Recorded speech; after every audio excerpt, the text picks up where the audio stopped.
By the end of the 16th century, Japan had spent over 100 years in constant warfare between feudal lords. This period, known as the Sengoku era, partially ended with the unification achieved by Toyotomi Hideyoshi, who managed to impose a fragile peace under his rule. However, his death in 1598 left a power vacuum, as his heir was still a child. To govern in his name, a council of regents was created, among them Tokugawa Ieyasu, who began to accumulate influence and alliances. This generated distrust among other leaders, especially Ishida Mitsunari, who defended the power of the Toyotomi family. The tension led to the formation of two large military blocs, the Eastern Army, led by Tokugawa, and the Western Army, led by Ishida. Both sides strengthened their position through a series of campaigns and sieges of strategic castles around Kyoto, the imperial capital. Fortresses like Fushimi and Gifu were captured, defended, or destroyed, becoming key elements in territorial control and defining points of loyalty between clans. After months of movements and failed negotiations, both armies finally converged near the town of Sekigahara, in a strategic valley that controlled Japan's central trade routes and where the country's future would ultimately be decided. On the morning of October 21, 1600, the Sekigahara Valley was shrouded in thick fog following heavy rains. The army led by Ishida Mitsunari occupied a defensive position, deploying its troops facing the center of the valley and using the surrounding hills for cover. Ishida positioned himself at the northern edge of the valley, at one end of the formation. In the center was Ukita Hide's division, and slightly behind that of Shimazu Yoshihiro. To the south were the men of Otani Yoshitsugu. Other units were positioned on Mount Matsuo and Mount Momokubari, from where they could intervene when necessary. In total, Ishida commanded a force of approximately 85,000 men.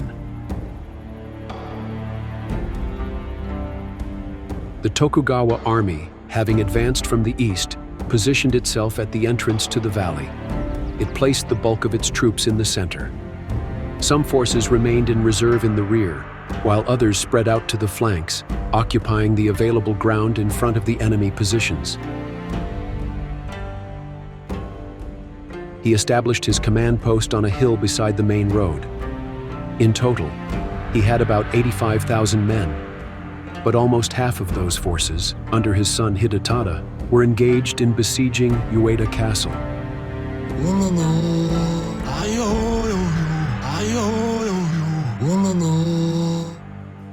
As the fog began to dissipate, the battlefield gradually emerged. At 8 a.m., the first arquebus fire rang out. It wasn't a massive volley, but a gradual exchange between advancing units. Little by little, the sound of gunfire began to spread throughout the valley.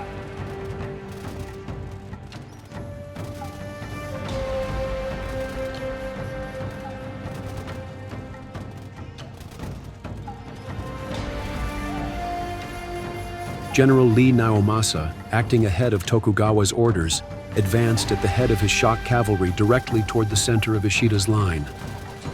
His 3,500 horsemen, known as the Red Devils, managed to surprise the Western forces, penetrating their formation. To their left, Fukushima Masanori's infantry charged the enemy center to support Naomasa's attack. The Ashigaru, light infantry armed with spears, engaged in direct combat. The fighting in the center was erratic, with short advances and constant retreats. Neither side could break through the enemy line. Tokugawa advanced his left flank to support Naomasa and Masanori in their fight. He also ordered his right flank, some 20,000 men, to attack Ishida's position, protected by several fortifications. The samurai, in their heavy armor, advanced with difficulty through the terrain that the rain had turned to mud.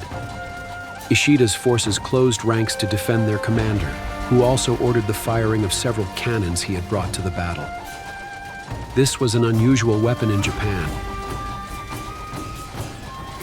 For hours, the battle raged on without a clear outcome. In the center, the fighting remained stagnant. Lines advanced and retreated without breaking completely. Samurai from both sides engaged in direct combat, but the density of troops prevented a decisive breakthrough.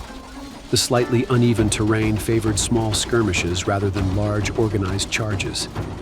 Tokugawa observed the battle from his position without committing all his reserves. His strategy depended on maintaining pressure in the center while waiting for a shift in the overall situation. This shift was expected to come from the units on the hills, where loyalties were still undecided. To prevent a possible flanking maneuver by enemy troops positioned on the slopes of Mount Momokubari, Tokugawa sent 6,500 soldiers to confront the 20,000 men of the Mori and Chosokabe clans should they attack. For his part, Ishida was trying to maintain the cohesion of his army. His side was made up of different daimyos with their own interests, which made coordination difficult. Only half of his troops were engaged in combat at that moment, and he then ordered Shimazu's forces to join the fight in the center, but Shimazu refused.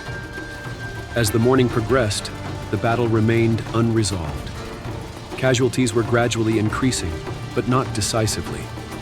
Ishida sent messengers to Kobayakawa Hideaki, stationed on Mount Matsuo with 15,000 men, ordering him to attack Tokugawa's forces from the flank.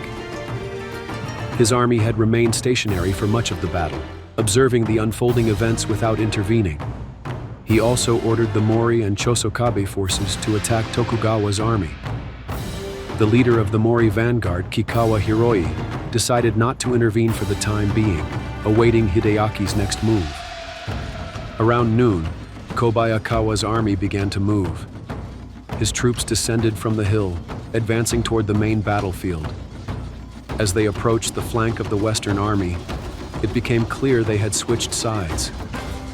Instead of attacking Tokugawa's forces, they turned against Ishida's troops.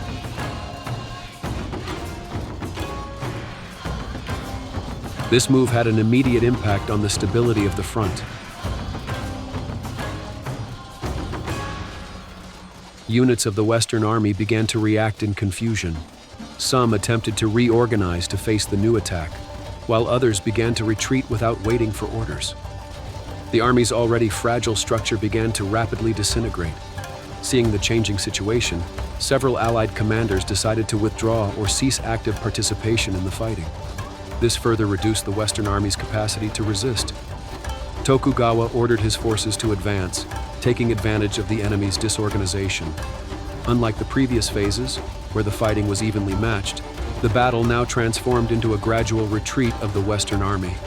In the rear of the battle, the Mori and Chosokabe clan generals, who were Ishida's last hope of turning the tide, decided not to intervene and escaped, closely pursued by some of Tokugawa's reserve troops. The right flank of the Western Army fought valiantly against the Eastern troops and the betrayal of their former allies. Otani Yoshitsugu, despite having kept troops in reserve in anticipation of this, saw that the battle was lost and took his own life. The center of the Western Army collapsed, with most of its troops fleeing. The Shimazu clan troops were soon drawn into the battle they had previously refused to participate in. Leaving arquebusiers behind to cover their retreat, they turned and fled the battlefield. Naomasa's Red Devils tried to pursue them, but he was wounded by a gunshot, and they had to let them go. The remaining Western Army began to flee in disarray. Ishida, surrounded by only a few of his top generals, decided to flee to the mountains. Around 2 p.m., the Sekigahara field was completely in Tokugawa hands. The Western Army suffered approximately 30,000 casualties, including dead and wounded, while the Eastern Army lost between 4,000 and 8,000 men. Ishida Mitsunari managed to escape the battlefield, but he was captured a few days later and executed. Tokugawa's victory was not only military, but also political.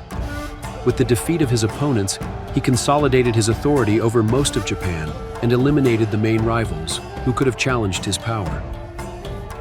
In 1603, he was appointed shogun, establishing the Tokugawa shogunate, a new regime that would govern Japan for more than 2 centuries. The Battle of Sekigahara marked the end of the Sengoku period and the beginning of an era of internal stability, centralized power, and strict control over the daimyos.